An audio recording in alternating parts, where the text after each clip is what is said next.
1 Samuel. 1 Samuel chapter 1. Elkanah lived in Ramah, a town in the hill country of Ephraim. His great-great-grandfather was Zuph. So Elkanah was a member of the Zuph clan of the Ephraim tribe. Elkanah's father was Jeroham. His grandfather was Elihu, and his great-grandfather was Tohu. Elkanah had 2 wives, Hannah and Peninnah. Although Peninnah had children, Hannah did not have any. Once a year, Elkanah traveled from his hometown to Shiloh, where he worshipped the Lord all-powerful and offered sacrifices. Eli was the Lord's priest there, and his 2 sons, Hophni and Phinehas, served with him as priests. Whenever Elkanah offered a sacrifice, he gave some of the meat to Peninnah and some to each of her sons and daughters. But he gave Hannah even more, because he loved Hannah very much, even though the Lord had kept her from having children of her own.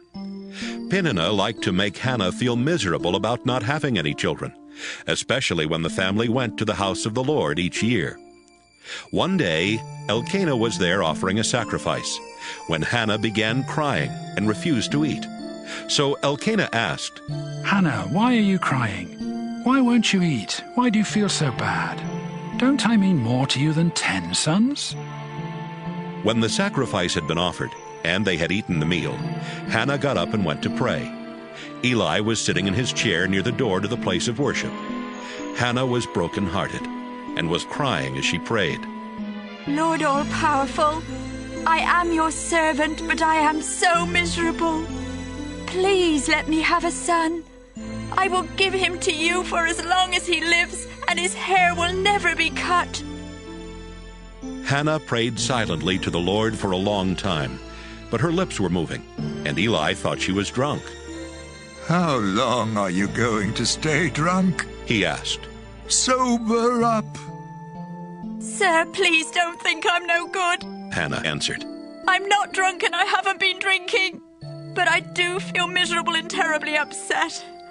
I've been praying all this time, telling the Lord about my problems."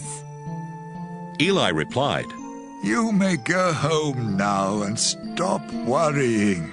I'm sure the God of Israel will answer your prayer."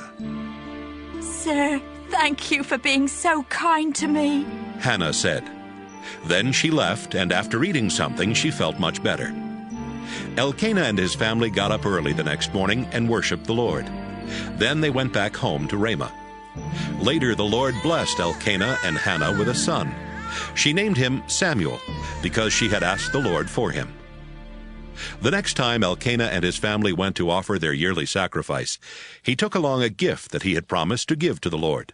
But Hannah stayed home because she had told Elkanah, "Samuel and I won't go until he's old enough for me to stop nursing him. Then I'll give him to the Lord, and he can stay there at Shiloh for the rest of his life." "You know what's best," Elkanah said. "Stay here until it's time to stop nursing him. I'm sure the Lord will help you do what you have promised."